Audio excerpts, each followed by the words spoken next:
Sahabat YKB, jumpa kembali dalam acara Krida Bagimu Negeri, kerjasama antara Yayasan Komunikasi Bersama dengan Universitas Kristen Krida Wacana atau UKRIDA. UKRIDA tempat yang tepat untuk menyiapkan masa depan bagi anak Anda bila Anda sebagai orang tua dan masa depan bagi Anda bila Anda sebagai kaum muda. Acara ini mengangkat aneka persoalan yang kita jumpai, kita hadapi sehari-hari dengan melihatnya dalam berbagai perspektif keilmuan, baik itu kesehatan, psikologi, ekonomi, sosial, dan tentu saja perspektif iman Kristen. Topik kita kali ini adalah mengelola stres akibat kerja di tengah keluarga, dan bersama dengan kita sudah hadir di studio Dr. Sukmarani, MSI Psikolog. Selamat datang Ibu Sukma, telah hadir di studio. Terima kasih. Ibu Sukma pengajar? Ya, saya pengajar Pendeta Santi. Di UKRIDA? Ya, di UKRIDA. Fakultas Psikologi. Psikologi. Ya. Baiklah, Ibu, ini kita mengambil topik mengelola stres akibat kerja di tengah keluarga. Siapa sih di antara kita yang tidak pernah mengalami stres? Ya. Jadi bukan bagaimana menghindari stres. Karena stres sudah pasti niscaya ya, kita hadapi, apalagi di zaman modern ini. Betul. Kita hampir pasti dapat mengalami berbagai macam stres. Nah, stres kali ini disebabkan oleh kerja dan bagaimana kita mengelolanya. Iya. Karena kita berhadapan dengan stres sehari-hari, apalagi akibat kerja. Iya, Ibu Sukma, kita mau mulai dari mana nih soal stres ya? Mengapa ya kita bisa mengalami stres begitu akibat kerja? Kenapa sih nggak santai aja ngomong aja saya? Iya, kalau kita maknai ya dari stres kerja itu sebenarnya adalah kondisi yang menyebabkan karyawan tuh merasa tertekan, juga bosan ya, dan tidak nyaman ketika melakukan pekerjaannya. Nah, stres terkait pekerjaan itu dapat disebabkan oleh organisasi kerja yang dalam tanda kutip bisa dikatakan tidak sehat di dalam sistemnya gitu ya. Mungkin bisa dikatakan desain kerjanya juga tidak terlalu baik gitu kan, dan juga manajemennya yang masih perlu ditata dengan baik juga gitu. Sehingga mereka karyawan ini merasa tidak puas dengan sistem kerja di dalam organisasi itu. Dan akibatnya ketika karyawan tidak puas, ini akan menyebabkan mereka menjadi frustasi kan, gitu. Karena mereka tidak bisa secara total itu mengoptimalkan apa yang mereka miliki, kapasitas yang mereka miliki. Karena itu tadi, mungkin secara sistem itu tidak well-being gitu ya. Kalau kita bicara orang yang sejahtera itu kan pasti dia tidak akan stres di dalam menjalankan tugasnya di tempat kerja. Tetapi ketika dia stres kerja, berarti kan ada yang kurang tepat nih di dalam sistemnya, seperti itu. Sistem itu luas ya, Pendeta Santi. Sistem itu luas.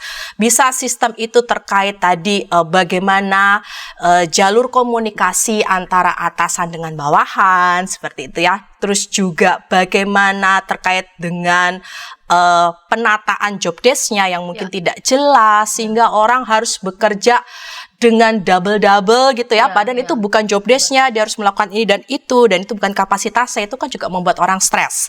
Dan juga terkait misalnya dia sudah berkontribusi begitu banyak gitu ya, tetapi ternyata dari pihak organisasi itu tidak mensupport, kurang memberi apresiasi. Ya, tidak ada apresiasi gitu. Dan juga misalnya ide-idenya juga tidak pernah didengarkan gitu ya. Padahal siapa tahu memang mereka memiliki ide-ide yang itu real life gitu ya. Karena kan sebenarnya yang memahami kondisi di lapangan itu kan karyawan-karyawan itu yang ada di lapangan seperti itu. Sehingga sebenarnya atasan itu harus bisa mau mendengarkan. Nah, seringkali kan atasan tidak mau mendengarkan. Ya. Seringkali atasan kan hanya apa sih kamu tahu apa sih seperti itu ya.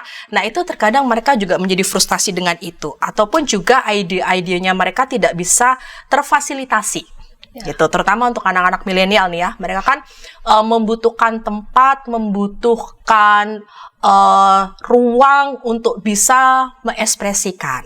Nah, kondisi-kondisi seperti itu ketika tidak terfasilitasi oleh organisasi, itu yang membuat karyawan atau anggota di dalam organisasinya itu menjadi stres. Ya, biasanya apa saja tanda-tanda ya kita supaya bisa juga diagnosa diri nih, begitu? Ya.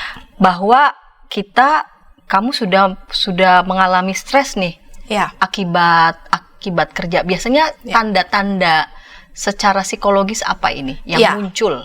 Kalau secara psikologis itu yang muncul sifat cepat marah gitu ya.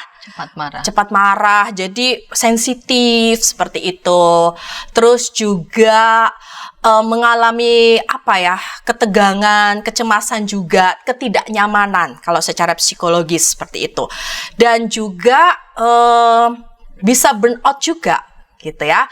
Terus juga melakukan prokrastinasi, jadi menunda-nunda gitu ya. Menunda-nunda pekerjaan gitu ya. Jadi males ntar aja kayak seperti itu ya. Ngapain sih harus dikerjain, lagi pula juga kita ngerjain juga tidak ada apresiasinya kok gitu. Atau misalnya dia membandingkan nih dengan divisi yang lain gitu. Enak banget ya divisi itu ya, dengan hanya bekerja begitu aja dia dapat insentif lebih besar dari kita, sedangkan kita udah pontang-panting tapi tidak ada apresiasinya, jadi males gitu. Terus juga akan banyak konflik ya pasti di dalamnya gitu loh. Secara psikologis akan banyak konflik, akan banyak komunikasi itu menjadi tidak baik seperti itu. Dan tidak hanya secara psikologis ya, menurut saya itu bisa berdampak kepada fisiologisnya mereka. Ya, jadi kalau kita bisa selalu mendengar bahwa ini psikosomatis nih, asam lambung gitu kan, terus pusing kepala kayak gitu, itu karena psikosomatis. Dan efeknya menjadi itu tadi sering tidak masuk. Jadi bisa diamati ya, bisa diobservasi, mungkin dalam waktu 1 bulan dia bisa nggak masuk itu 2 kali atau 3 kali. Dan itu beneran sakit atau mungkin juga karena sudah males sebenarnya gitu. Jadi ya udahlah pakai surat dokter aja deh, males gitu kan, karena udah nggak nyaman. Karena kalau orang kerja sudah nggak sejahtera, sudah nggak nyaman dan banyak stres yang membuat dia nggak sehat, itu kan membuat dia tidak optimal juga ketika dia menjalankan pekerjaannya seperti itu. Membuat dia juga tidak optimal. Tidak optimal. Dan kalau karyawan tidak optimal, itu akan berpengaruh kepada kinerja organisasi. Jelas. Gitu. Ya, jelas. Itu kan sangat berkorelasi ya satu dengan yang lain. Ya. Jadi konsekuensi yang bisa dialami oleh orang-orang yang memang mengalami stres begitu akibat kerja itu tadi bisa secara psikologis begitu ya. Burnout, lalu kemudian dia bisa marah-marah begitu ya. Lalu kemudian bisa juga mempengaruhi fisiknya. Ya, dan juga perilakunya juga. Jadi bisa jadi dia sering dikit-dikit ngerokok gitu ya. Dikit-dikit ngerokok itu juga tanda-tanda dia stres loh sebenarnya ya. Gitu ya. Iya, terus dikit-dikit ngopi gitu kan. Nah, memang kan ngopi itu boleh-boleh aja, tetapi kalau sudah yang sifatnya over itu, atau dikit-dikit ngemil. Nah, dikit-dikit ngemil. Dia maunya tuh lapar aja kayak gitu kan. Nah, itu kan juga sebenarnya sebetulnya dia sedang gelisah begitu. Ya, sedang gelisah. Karena kan manifestnya masing-masing individu ketika mengalami stres itu berbeda-beda, tidak sama secara individu gitu. Ada yang tadi mungkin ngerokok itu bisa menenangkan, ada yang tadi ngopi, ada yang tadi ngemil seperti itu, atau ada hal yang lain yang dia merasa nyaman tapi sebenarnya untuk kenyamanan diri sendiri supaya dia sendiri untuk bisa mengatasi stres itu sih sebenarnya. Lalu kemudian ada konsekuensi juga mempengaruhi jelas kinerja ya. Betul, sangat.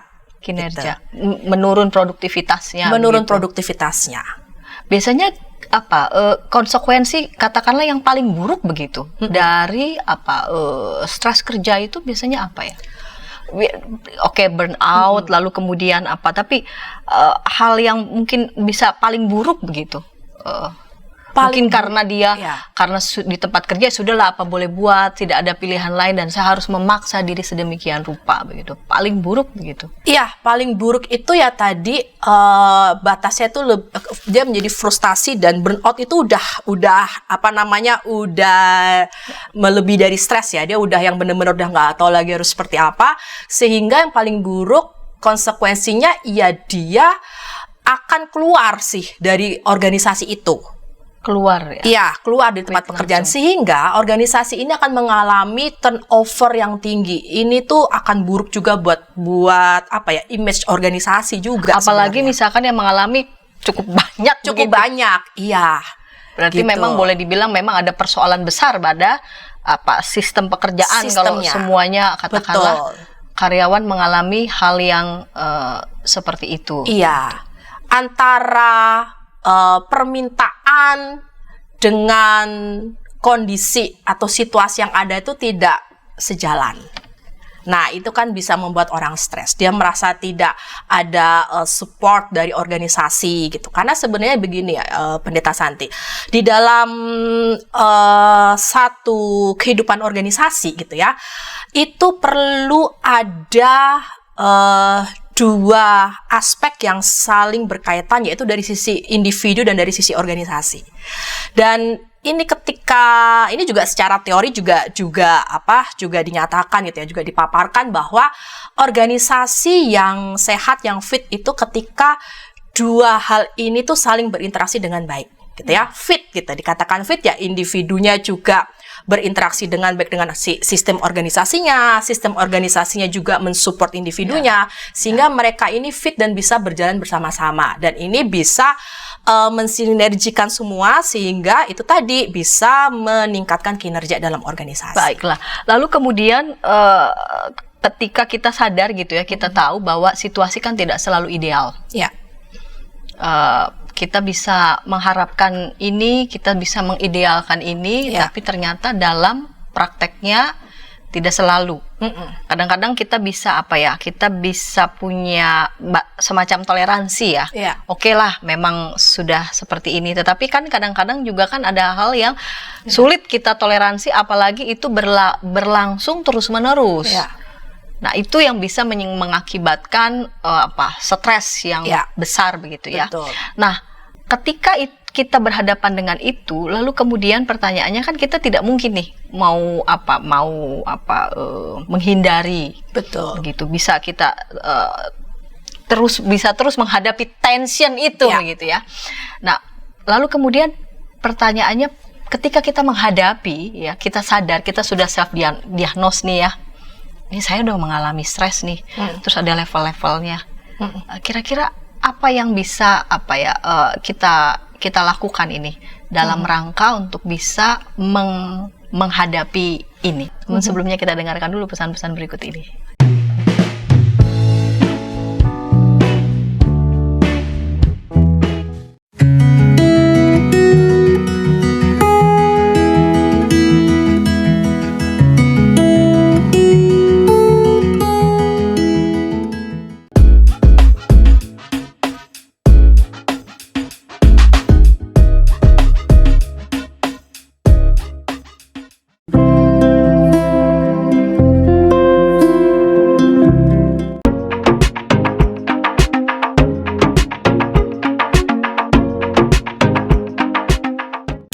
Sahabat, mari dukung pelayanan dan pekabaran Injil melalui YKB dengan membagikan link acara ini kepada sebanyak mungkin orang.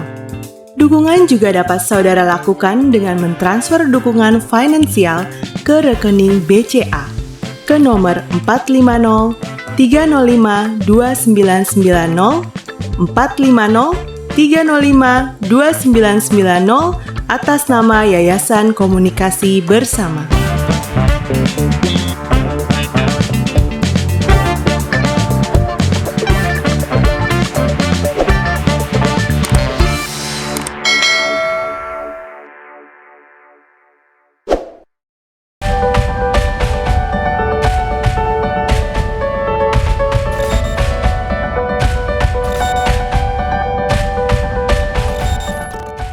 sahabat YKB, senang masih bersama dengan kami dalam acara Krida Bagimu Negeri.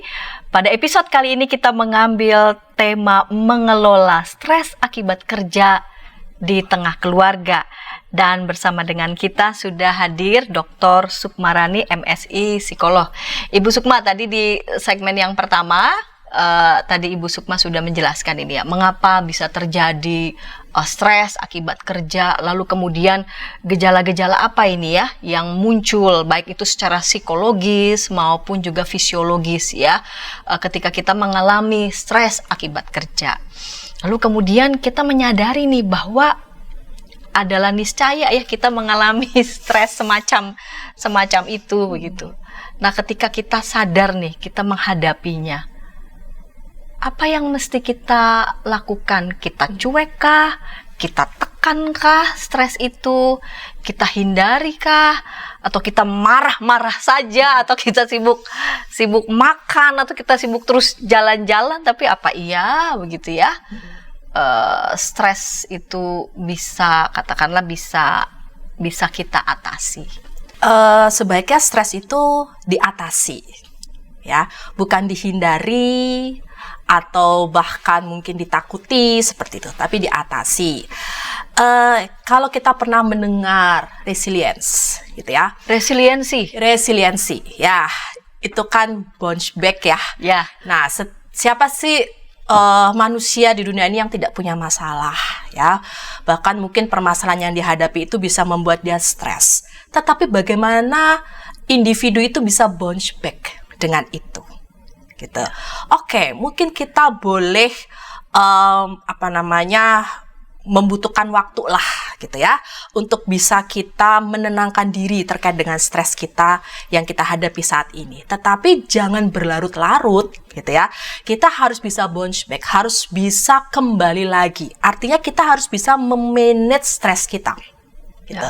Supaya ini nggak berdampak kemana-mana. Karena kalau kita sendiri tidak bisa memanage stres kita, ini pasti akan berdampak itu ke keluarga kita, yang pasangan kita nggak ngerti apa-apa kena damprat gitu ya, yang anak kita juga kena omel padahal dia nggak ngerti gitu kan, atau bisa jadi kita bisa marah-marah sama rekan kerja kita yang akhirnya membuat relasi kerja menjadi tidak baik, atau dengan atasan kita yang akhirnya membuat penilaian kita juga menjadi tidak baik gitu.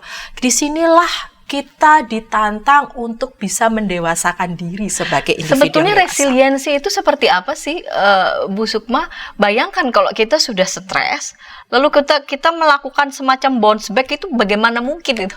Ya.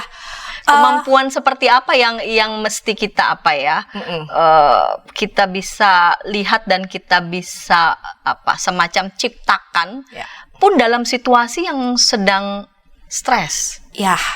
Jadi gini, kembali lagi kepada kita harus memiliki optimisme, ya, harus memiliki hope, harus memiliki pemikiran yang positif dalam kondisi apapun.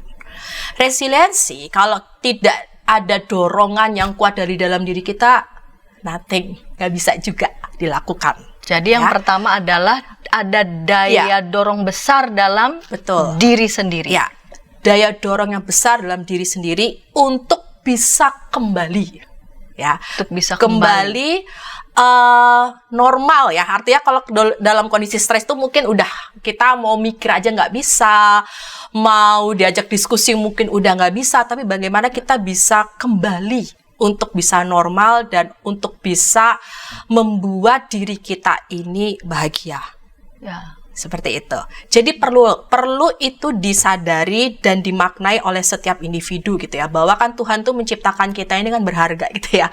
Sehingga berarti dia harus melihat dirinya itu berharga ya. Betul, harus melihat dirinya itu berharga. Sehingga dengan demikian dia akan senantiasa merawat dirinya. Dalam kondisi stres apapun, dia akan berusaha dengan dorongan yang besar, dia akan bisa memanage kembali stres itu untuk dirinya tuh tetap bisa bisa tenang, meskipun mungkin ya namanya manusia ada sisi-sisi cemas, itu manusiawi. Tetapi dengan dia belajar tenang kan paling tidak dia punya pemikiran yang lebih yang lebih positif, sehingga dia bisa fokus untuk berpikir solusi-solusinya apa yang harus dia lakukan gitu ya. Sehingga dengan memanage stres itu dia bisa belajar tadi ya, mendewasakan diri dan belajar untuk bisa mencari solusi yang tepat, sehingga masalah atau stres yang dihadapi ini bisa diselesaikan dengan baik. Berarti Harapannya ada begitu. daya dorong kuat dalam diri sendiri untuk bisa kembali ya. Ya. Katakanlah tidak dikuasai oleh Betul. semua kecemasan Betul. itu, lalu kemudian berupaya untuk tetap bisa berpikir secara tenang, positif ya, secara positif tenang, dan tenang. positif melihat diri itu sebagai makhluk yang Tuhan ciptakan itu sungguh-sungguh berharga. Iya, betul. Dan mulia. Biasanya apa ya yang dilakukan Paul, misalkan kita lagi stres begitu ya, di tempat kerja gitu ya. Tahap apa nih yang mesti kita lakukan agar bisa Ya, tenang? kita harus bisa Lalu kemudian punya, supaya harapannya juga sampai ke rumah Betul. tidak Ya. menimbulkan kegusaran pada Betul. anggota keluarga. Ya, jadi kita paling tidak harus punya coping stress. Coping stress. Ya, jadi coping stress itu apa sih? Coping stress itu adalah suatu usaha yang dilakukan oleh individu dalam mengelola tuntutan-tuntutan, baik itu secara internal maupun eksternal, untuk memberikan ketahanan terhadap tadi ya dampak stres, sehingga tidak memberikan dampak yang sangat signifikan sekali terhadap fisiologis, emosional, kognitif, bahkan interpersonal kita ke rekan-rekan dan juga ke organisasi juga, seperti itu. Coping stress lalu ya. Lalu kemudian setelah coping stress apa lagi? Ya, kita harus punya strategi untuk bisa bagaimana memanage stres itu dengan baik. Tadi kan coping itu kan kemampuan individu ya. Ya, kemampuan individu. Lalu kemudian kita punya strategi ini juga individu juga, gitu. Nah, selain itu juga perlu ada dukungan sih dari keluarga. ya. Karena tanpa support Sistem. dari support system Ya. rasanya juga kan Nggak bisa. sulit sekali begitu ya. Ya. Support system itu menjadi menjadi poin penting juga di dalam kita bisa memanage stres ini, gitu kan. Biasanya kita kalau misalnya stres di tempat kerja itu cerita gitu kan ya. Kalau di Ya. rumah bisa Ya. cerita dengan pasangan kita atau cerita dengan orang tua kita kalau memang yang belum menikah, seperti itu. Dan bisa cerita juga dengan adik kita atau kakak kita, seperti itu ya. Atau kita bisa punya bestie yang sudah kayak family ya, itu bisa gitu. Siapa yang bisa kita percaya sehingga itu bisa tempat kita untuk mencurahkan hati. Ini juga bagian dari strategi. Karena kalau misalnya kita pendem gitu ya, Stres, itu akan semakin stres dan semakin tidak tahu harus melakukan apa. Nah, kalau misalnya kita sharing nih dengan orang yang kita percaya, kita cerita, at least itu kita bisa mendapatkan insight. Iya. Ya, selain mendapatkan insight, kita juga mendapatkan dukungan seperti itu ya, dan kita juga bisa terbantu gitu. Mungkin dia pernah punya pengalaman yang sama dengan kita sebelumnya. Nah, at least itu dengan dia punya pengalaman yang sama, dia cerita, dia sharing, mungkin kita juga bisa menyelesaikan masalah itu serupa. Meskipun mungkin situasinya nggak sama, tetapi ada hal-hal, poin-poin penting yang bisa kita manfaatkan gitu ya, menjadi benefit kita untuk kita bisa menyelesaikan itu. Karena sebenarnya kalau kita stres itu ya kita harus hadapi gitu loh. Jangan stres malah kita istilah kalau orang Jawa bilang dibiarkanlah itu ada dalam diri kita untuk stres selalu gitu kan. Itu kan kita sendiri tidak bisa keluar gitu ya dari tekanan-tekanan itu gitu. Karena sebenarnya stres itu nggak selalunya jelek loh, Pendeta Santi. Nah, ada stres itu yang justru memberikan motivasi buat kita. Seperti apa itu? Nih, jadi ada nih orang-orang tertentu yang baru bisa muncul idenya, baru bisa kreatif kalau sudah dikejar deadline. Oh, Ya kan? Jadi kayaknya tuh adrenalinnya baru muncul itu kalau udah deadline-nya udah mendekati gitu makin kan. ditekan dia, Makin justru ditekan, makin dia malah semakin brilian gitu ide-idenya. Makanya kan setiap orang itu penerimaan stres dari masing-masing orang itu berbeda-beda, tidak bisa sama. Ya, ada yang menganggap stres itu menjadi suatu tantangan buat dia. Tetapi sebaliknya, ada yang stres itu membuat dia menjadi tidak nyaman. Nah, ini kan strateginya pasti berbeda-beda ya, nggak bisa sama antara yang satu dengan yang lainnya, seperti itu. Jadi kalau misalkan stresnya sudah membuat produktivitas kita menurun, lalu kemudian cara kita memandang realitas juga buruk, apalagi perilaku kita juga sudah buruk, terlebih lagi makin agresif, katakanlah itu, maka dia butuh bantuan sepertinya ya. Butuh bantuan dan mungkin butuh berbagai teknik-teknik ya. Seperti healing, seperti untuk healing gitu ya kan, karena mungkin kalau orang stres itu kan dampak gini, masing-masing orang tuh kan kalau stres itu kan titiknya itu beda-beda, nggak bisa sama. Ya, mungkin dia butuh healing, jadi dia mungkin membutuhkan teknik-teknik. Healing itu sebenarnya apa ya Bu? Ini sekarang nih healing itu udah kayak jalan-jalan gitu. Healing itu kayaknya bahasa keren ya sekarang ya. Kalau jalan-jalan mungkin kayak tapi kan ada stres-stres tertentu yang memang tidak bisa tidak bisa diatasi dengan sekadar healing dalam pengertian jalan-jalan begitu ya. Enggak bisa. Jadi healing itu bagaimana kita bisa menyembuhkan, kan namanya self healing ya, bagaimana kita bisa menyembuhkan diri kita sendiri. Nah, ketika kita menyembuhkan diri sendiri itu disebabkan karena tadi stres, atau stres itu kan macam-macam ya stresornya ya.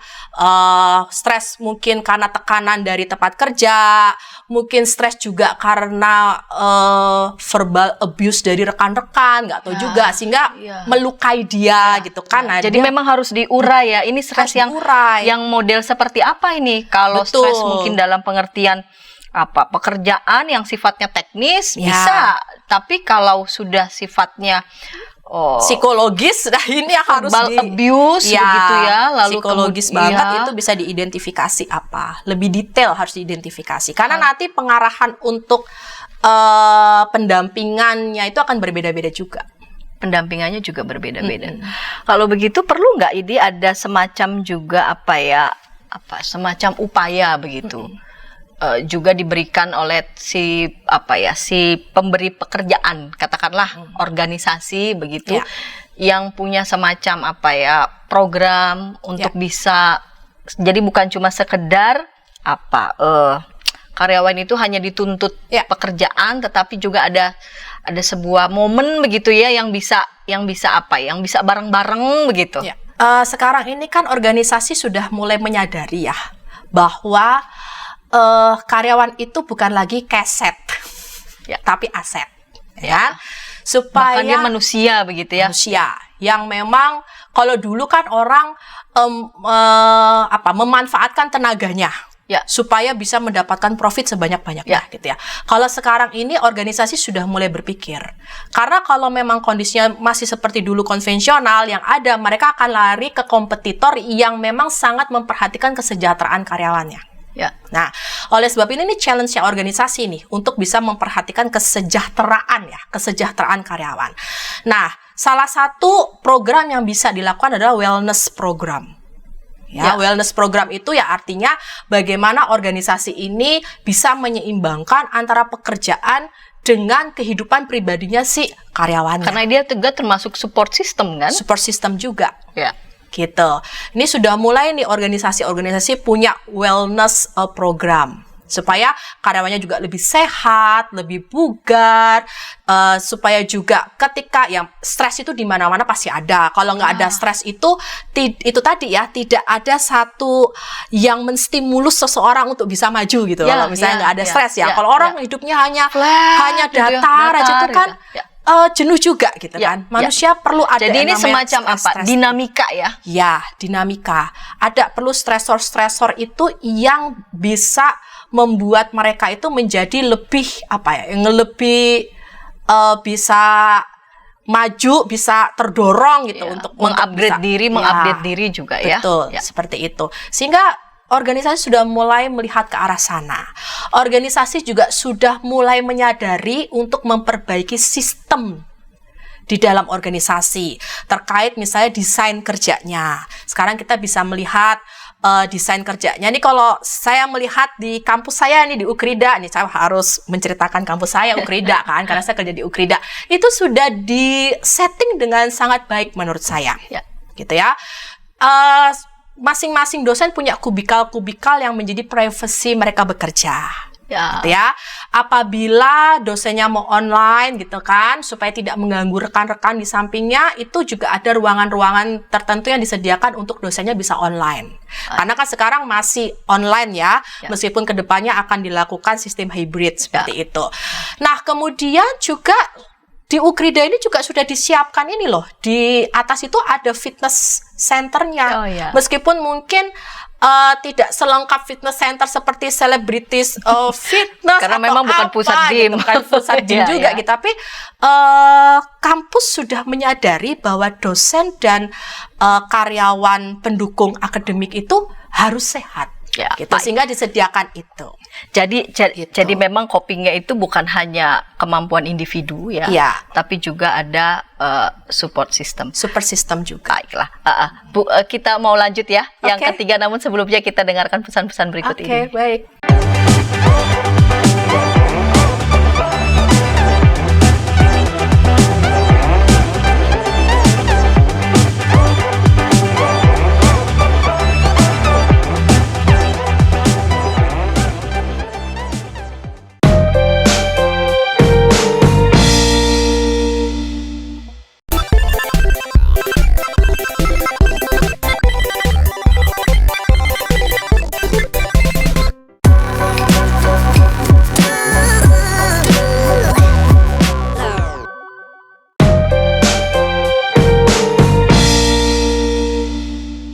Sahabat, mari dukung pelayanan dan pekabaran Injil melalui YKB dengan membagikan link acara ini kepada sebanyak mungkin orang.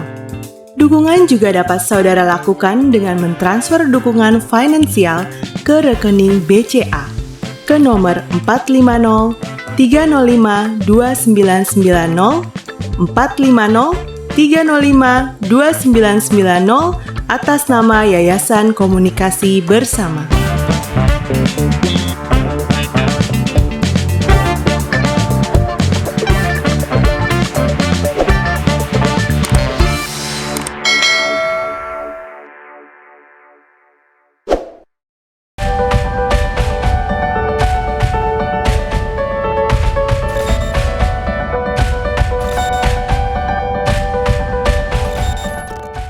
Sahabat YKB, senang masih bersama dengan kami dalam acara Krida Bagimu Negeri, dan bersama dengan kita ada narasumber Dr. Sukmarani, MSI Psikolog. Ibu Sukma tadi di segmen yang kedua ya, Ibu Sukma tadi sudah menjelaskan ini pentingnya coping stres. Tapi bukan hanya kemampuan individu, melainkan juga ada support system ya, yang bisa menolong nih, yang bisa membantu. Nah, karena memang tema kita pada saat ini mengelola stres akibat kerja di tengah keluarga. Ibu Sukma melihat kasus-kasus ya, yang Ibu Sukma lihat begitu ya, dampak dari stres akibat kerja jika tidak dikelola ini ya, di tengah keluarga itu dampaknya apa saja? Yang pasti dampaknya individu itu tanpa sebab dan alasan akan marah-marah gitu ya, sampai rumah dia marah-marah, uring-uringan gitu ya, terus juga bete kayak gitu, dan mungkin komunikasi dengan antar keluarga itu menjadi tidak baik gitu, karena dia sendiri tidak bisa ya bagaimana cara mengontrol diri, cara memanagenya itu gitu. Nah, ini menjadi perhatian juga sih buat keluarga untuk peka sebenarnya dengan anggotanya. Karena kan individu itu memiliki karakter itu yang berbeda-beda ya, nggak bisa sama. Ada yang memang tipenya itu langsung mau terbuka cerita apa adanya. Jadi begitu sampai rumah ngobrol gitu. Ya, cerita. Nah, itu mungkin akan membantu anggotanya untuk bisa memahami kesulitan dia.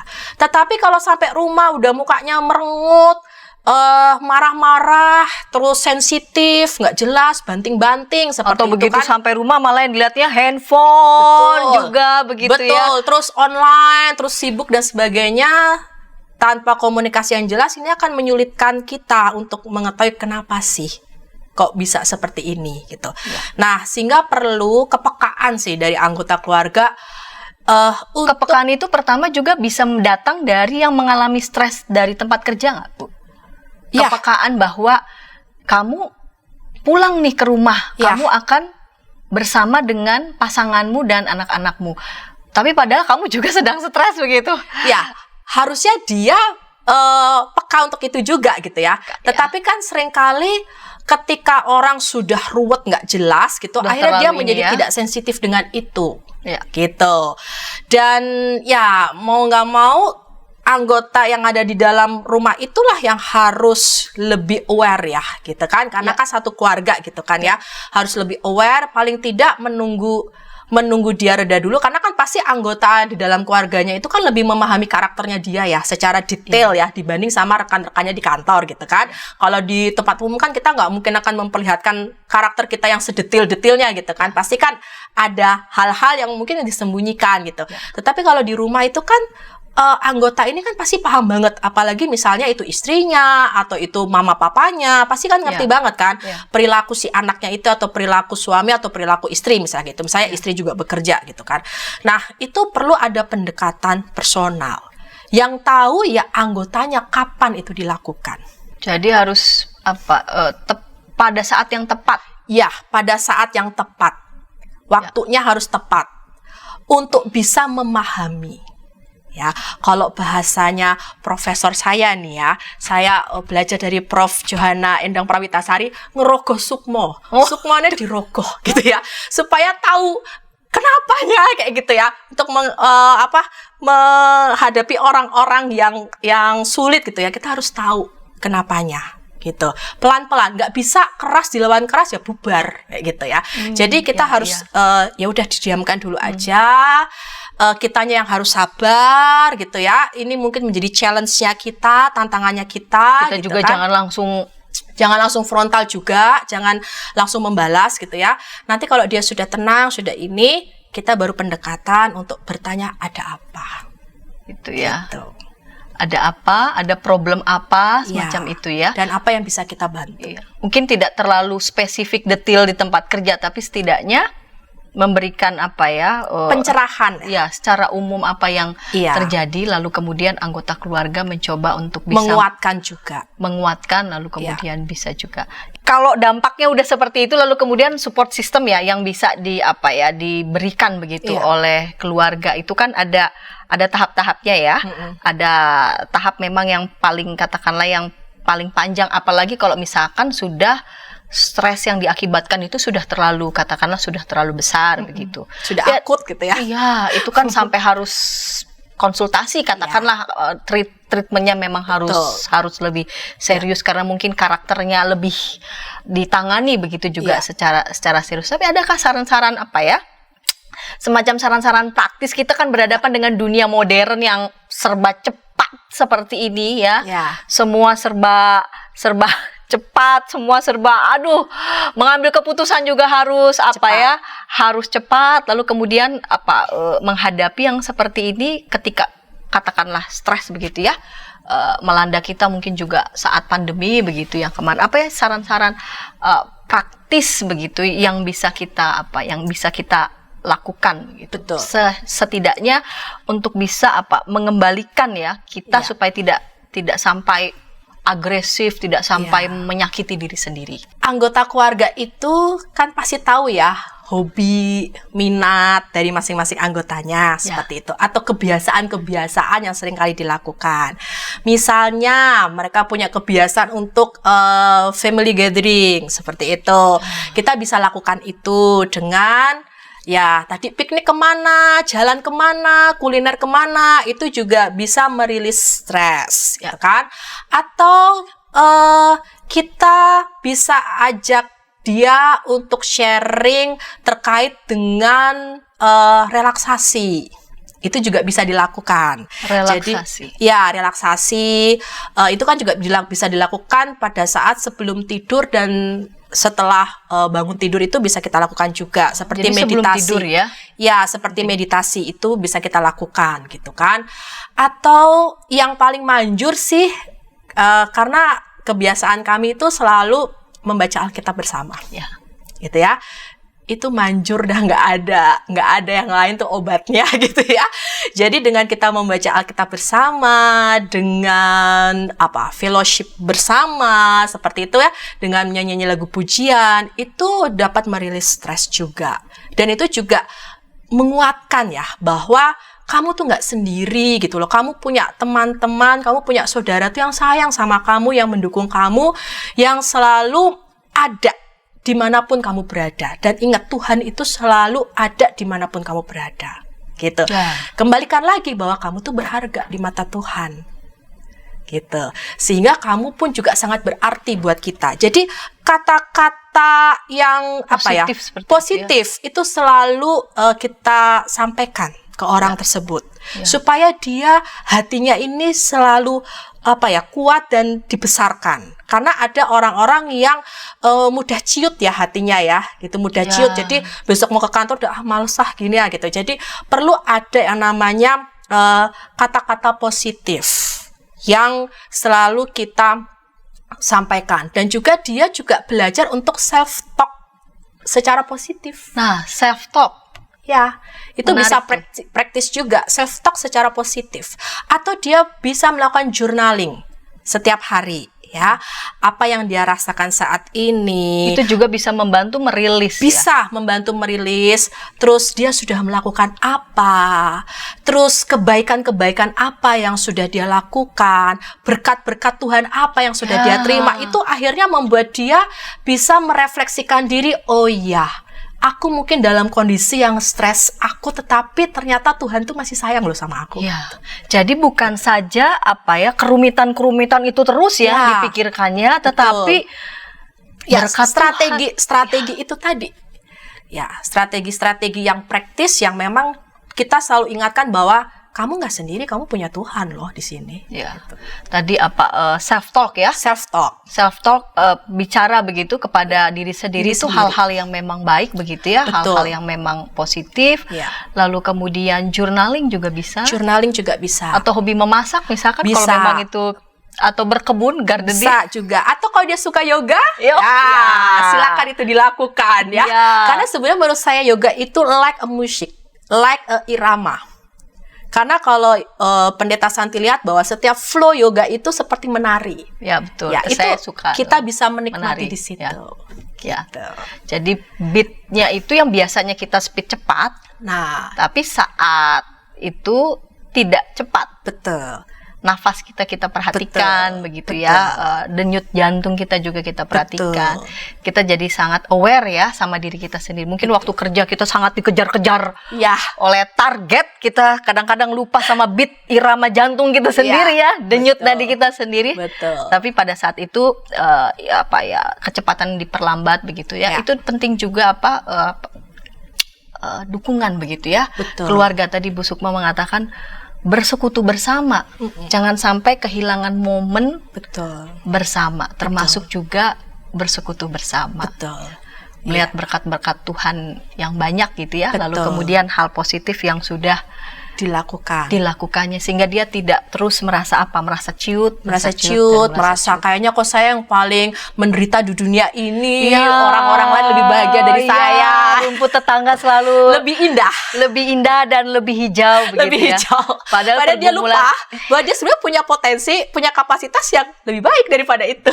Ya, betul. Cuma mungkin karena saat dia lagi rumit gitu ya, dia sulit untuk melihat itu.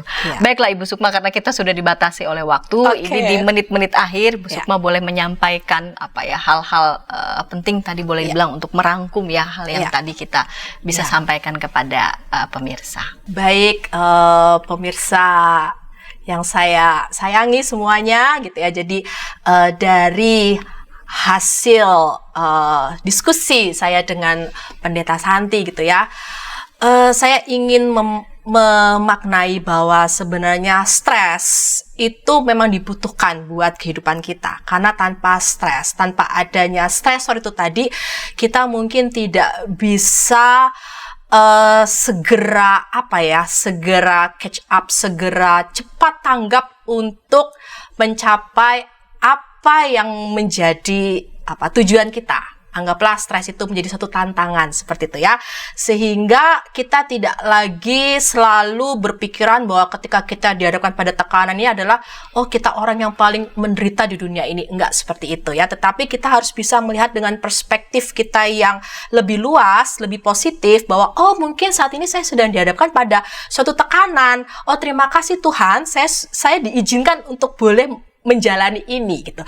Nah, ketika saya bisa melewati ini, Anda akan menjadi berkat juga loh buat orang lain, karena Anda bisa sharing bahwa Anda bisa melewati ini. Sehingga mulai sekarang ketika kita dihadapkan pada stres, itu stres kerja ataupun stres-stres yang lainnya yang membuat kita mungkin ini menjadi suatu tantangan, hadapilah itu, jangan dihindari, dihadapi dan diselesaikan dengan hati yang bahagia. Dengan hati yang bahagia.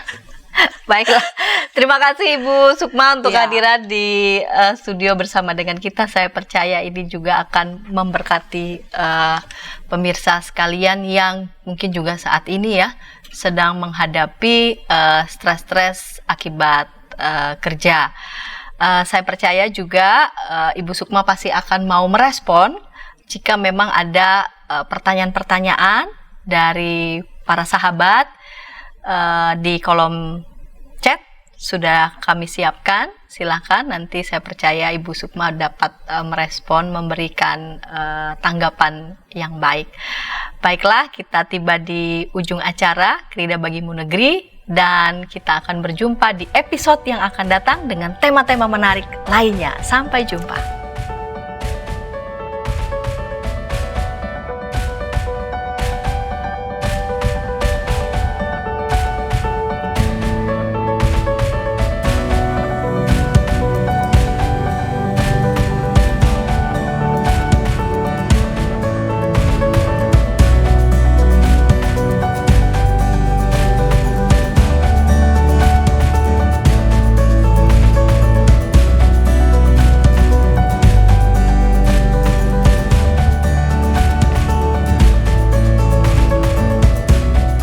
Sahabat, mari dukung pelayanan dan pekabaran Injil melalui YKB dengan membagikan link acara ini kepada sebanyak mungkin orang. Dukungan juga dapat saudara lakukan dengan mentransfer dukungan finansial ke rekening BCA ke nomor 450 305 2990 450 305 2990 atas nama Yayasan Komunikasi Bersama.